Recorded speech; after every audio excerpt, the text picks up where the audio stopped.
Hey everybody, welcome to episode 192 of Fight Chat Friday. So this is a fight from the European Championships again, the minus 50 senior female final between Tyra Barada and Taylor Smith. So these girls have met before, they're quite familiar with each other, really good high level between these two girls. And in this fight, the stats don't add up. So this is going to be an interesting one. We're going to see what has happened here. How has the eventual winner taken this one? Now, not saying it's a robbery or anything like that, because it's certainly not. Really good high level competitive fight. But everything that we've tracked for the last, I don't know, maybe 50 fights, the numbers had made sense. And this one, they just don't. So we'll get stuck into this and we will try to make head or tail of it. Yeah, so jumping into the fight right away, and there is a pattern to the matches that these girls have had over the years because they're both right-legged fighters. They're both exceptionally flexible and strong with the front leg in terms of their ability to get the leg high and carry. And trades and over and backs have been a big feature of the initial opening stages of all of their matches so far. Yeah, and like the last time that I can remember they fought in, I think it was Bosnia, there was like a lot of head kicks getting in from clashes, and we can see that's how the match does start out. But because that is a factor for both of them, it allows them both to kind of cancel each other out in a way so they can be competitive with the front leg, because when they fight other girls it's usually a bit more of a domination for them with that front leg, but because it's not in this case, it brings other factors in. So we're going to see that as the fight opens up a little bit, and we see like from here a little bit more control from my point of view from Tyra in terms of the distance management. And then we see Taylor is looking to get the hands, and that opens up because they can match each other here. And then the mindset of Taylor to be able to just get caught with a psychic previously, and then she goes to hands again. That's just a champion mindset. She believes in her ability to get to the hands, which is credit to her. Yeah, absolutely. And one of the things that you started to mention there, this is the kind of thing we were expecting from Tyre, where the girls come together, clash, and then someone goes higher, and there's been a bit of a battle on that. But I think what we're starting to see on this is less forward pressure, less of a commitment to that forward pressure because of the risk that, you eventually your leg drops and the other girl is right there with the high counter. So we're not seeing as much of the coming together with the high legs. They're timing it in a more mature way, I think. So, if one has the leg up first, the other one isn't necessarily always trying to clash into it or just react in the same way. They're looking to pull a little bit, create a bit of distance, catch the dropping leg, or find an angle to go to hand. So there are some changes as they've matured as competitors over the years. Yeah, I like the sidekick there from Tyra in that last exchange again. Hmm. Yeah, I think you're right. It's the drop of the leg is where this fight is won and lost, because sometimes both girls actually leave their leg up that little bit longer, and they'll kick, and they'll leave it there. Where usually someone would drop and then they would find a headshot. Particularly Tyra, she's quite good at that. She leaves the leg up there that little bit longer. And then we have the same on the flip side as well. So that just opens up the possibility of the fight to be won and lost on the drop, because if it's dropped, we can get to the hands. And then if it's not, you end up walking into a kick, and it maybe that headshot then being the flip for you. Yeah, just hit pause here at the halfway mark where it's like we have a very interesting scoreboard where from the work that's been done in the first round, we're seeing that Taylor's only been rewarded for the single exchange with hands, so she's picked up points on or a point on each of the cards for that. And I think what we're seeing from Tyra is that two of the scorecards gave her one of her sidekicks, and only one judge saw the second one. So, what we would, I suppose, from one angle expect to see is that, oh, well, Tyra landed two sidekicks. She should have 4 points. But From our this just angle at brings us least. into, yeah, that's our angle. So when you're looking at the four different angles, it's not as clear. And so she's in a dead level match. But if we had a 4-0 lead for Tyra at this stage, we'd be looking at quite a different conversation with the coaches at halftime and quite a different set of pressures on Taylor Smith, where in this case, they're coming back dead level on the cards. Yeah, she would have to open up much more. But interesting here as well, zero warnings, which is something that we don't see too often. And I wonder, No. just because this is the minus 50, smaller people in general, smaller girls, maybe the ring is that too big for them to be able to push to get many warnings like we do see in other fights. So that probably is a factor as well. Or maybe they're just really good with their ring management and distance for both girls. But certainly we're not seeing much of backing up in a straight line, and none of the kind of the rookie mistakes. We can see some good Yeah. change of direction and some circling movement from Taylor there when the pressure comes on. Same just after that from Tyra. So they're not reacting by going directly back and letting the other person use the trampoline psychic or the those continuations of pressure. And also very hard to follow your front leg to hands if the other person is picking new angles and circling off. You have to take quite a risk to do that. Yeah, hand position quite good from Taylor, I think, which is making sure she's not getting clipped with any of those nice kicks from Tyra clearly and cleanly. Nice entry there to hands from Taylor. I would give her the benefit on that one. Hmm. But what we can see is because she's able to clash well and have a good hand position, anything Tyra does get through, it's not very clean and clear. Where these backhand entries, it's an exclamation point. It's something different. It's something for the referees to kind of open their eyes to. So for me, definitely the cleaner shots at the moment from Tyra in the last minute, or sorry, for For Taylor in Taylor. maybe the last minute. Yeah, and I think what she has done is she's found, she's mixing a little bit between dealing with the first intention from Tyra, as in interacting with the first lift, or pulling and waiting for the drop. So she's mixing it up a little bit to make it a little harder for Tyra to know whether to really push the first one out, or to throw the first one a little lighter so it's easier to carry. Yeah, and obviously now she has to chase the fight a little bit more, which means that she has to open up. And Taylor Hmm. is very, very good, and she's experienced and she's slick. She's able to fit in nice counters when people are putting that pressure on you, like we see here. So, like, Hmm. obviously, this is something Tyra has to do based on the game state of the fight. So, the luxury of this is you can just open up and be a counter fighter a little bit more. Good ring management still by Taylor to be able to pull around left and right, making sure she doesn't exit and keep those warnings at bay. But nice finish out here to make sure she takes the win. Yeah, absolutely. And there'll be a Big certain celebrations disappointment as there. well. Yeah, absolutely. Yeah, Absolutely. Tekker's got a good Uh, one. Shout out to Tekker. Some classic videos from this Euro, some really nice ones. And I think they nailed that clip as well. An emotional moment for you can always both of count the. on Neil for a little bit of emotion. Yeah, yeah, it was a good one. But yeah, for me, good fight, very competitive. These girls will meet again, no doubt, and I'm sure there'll be a back and forth in the decisions as these girls go through their career. Really, really high level for both of them.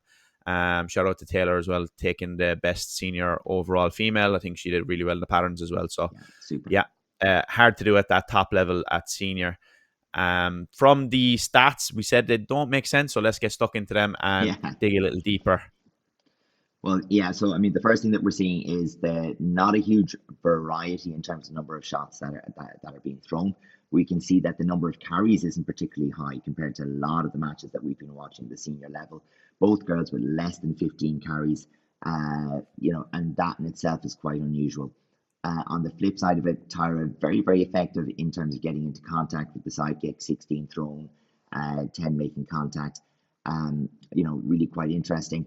Whereas we're seeing that little bit of a more balanced spread across the techniques from Taylor. So, yes, some front leg carries, but also some turning kicks, some side kicks, and some going directly to hand or counter with backhand. So, I suppose a far more even spread from her across the range of techniques available. But I think it's Yeah, really what as we we've get into. seen. Go ahead, Sorry, go Richard. ahead. I was only going to say, as we get into this next slide, we'll really see where the numbers start to go all funky. Yeah, but what we've seen so far, Adrian, as well, is anybody who's had high carries, we've been kind of tracking what they've had after that to see how their Hmm. success has been. And from this, we can see that Tyra is using sidekick and hands as a nice mix generally. And Taylor is trying to get to the hands more so than using the legs after her carries. So that has been something that we've kind of been tracking over this particular campaign at the Euros. What do fighters have after their carry? The fighters who only have a carry tend not to be successful.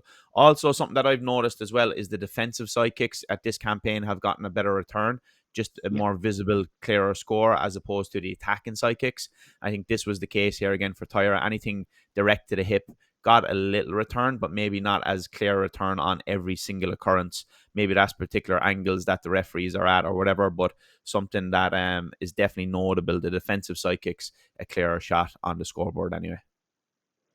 No, absolutely. And, the first numbers that we start to talk about that's a bit unusual in this one is there's a relatively low number of contacts from both, but maybe a little bit more towards what we'd expect from Tyra.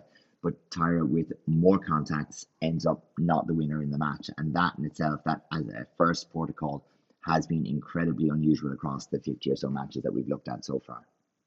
Absolutely. When we look at the contact every X amount of seconds there as well, we can see much lower contact rate in comparison to the guys that we looked at last week in a similar lower division. For the second time ever that we've done these stats, the person with the lower contact rate actually lost the fight. So that's something that we don't see too often. And all the Mm. numbers here are actually in Tyra's favor. She made more attempts, she made more contacts, she has the higher percentage of making those as well.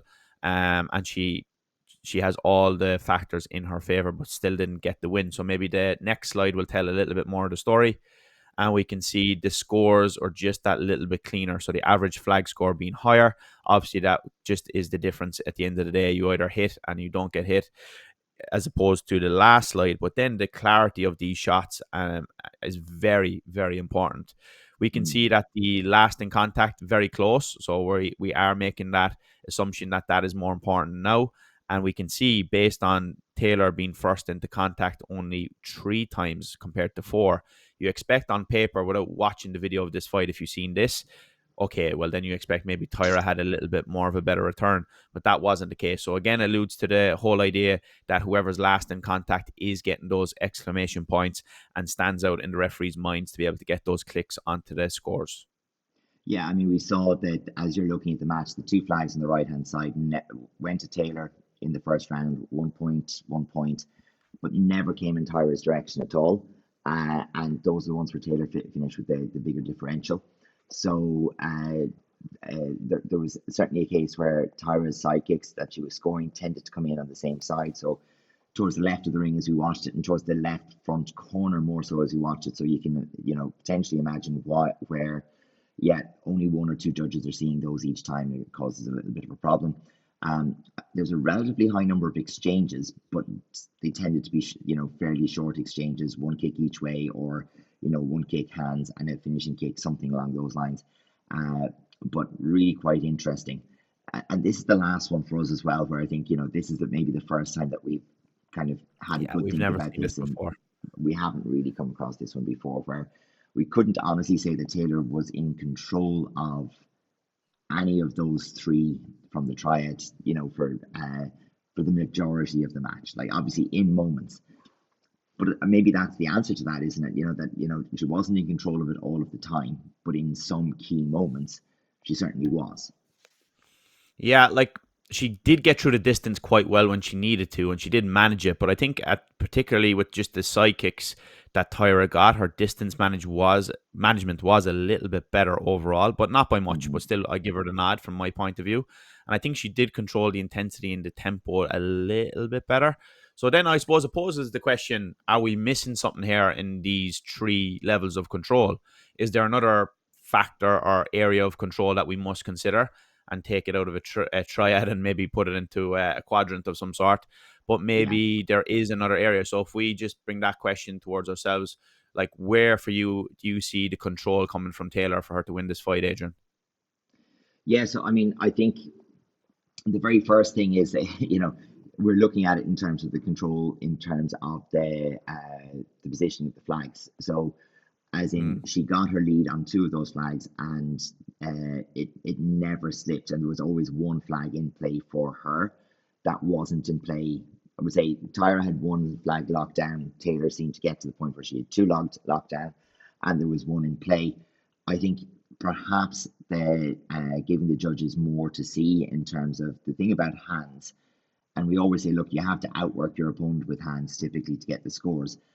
yeah. Taylor didn't necessarily have to outwork Tyra to be effective in getting to hands a couple of times. And she didn't need to get to hands more than a couple of times to get that score differential. So there's Mm. an I efficiency guess there was element, no head kicks as well, which is a big factor in no, this one. If there was a headshot, I think that would have turned the tide a little bit more in either girl's favor. which is, I suppose a little unusual for two headhunters like Taylor and Tyra. Yeah. But no, they didn't manage to score that headshot. So we did see sidekicks from both sides, one from Taylor in particular, probably three from Tyra, that went in there. But because of the relative values of the scores and what was seen, I think the fact that Taylor was getting the hands on the head and that little bit more probably did in balance across the fight allow her to have the more visible scores.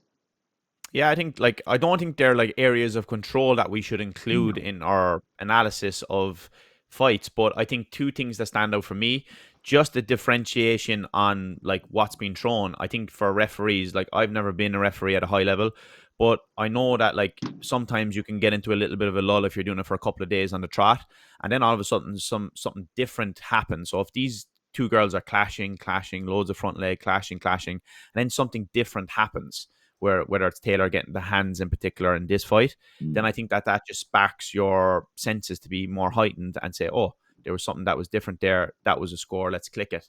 So that's maybe something that's it's not really a factor. It's just more human nature with the subjectiveness of scoring. That's something to be aware of, and also just the clarity of the scores as well, which ties in with that. If you can have the clearer scores, maybe that's something that we can track going forward. Which fighter had the more clarity in terms of their scoring? And I think yes, overall that was Taylor. So maybe that's something that it is the Mm. factor as well. Maybe it's not about hitting and not getting hit. It's about hitting clearer than your opponent and not getting hit. Yeah, and certainly for me, it's been interesting watching, as you said, from Bosnia to now, where we're looking at two girls who had very much a similar plan A game plan. And that plan A was perfectly effective against almost everybody else. And then we're looking Mm-hmm. at, well, what little bolt ons to plan A do they need in order to overcome somebody who's got an equally good plan A or a similar plan A? And we saw some different choices. And Tyra, looked at, hey, that sidekick could be the tool for me. I could maybe use the sidekick to connect to the hands, or I can use the sidekick to create the difference. Whereas we saw Taylor leaning more towards the hands. So really, really quite interesting to see how they've chosen to approach each other and beating each other strategically. Yeah, like two very competitive girls. If you throw them in a different ring with different judges on a different day, there's going to be different decisions. This is a back and forth one. These two girls are top class, high level. So I'm sure they'll have a battle again. But yeah, this time, hats off to Taylor. Congratulations. Well done. We'll see everybody next week. That's all for us today. See you next one, guys.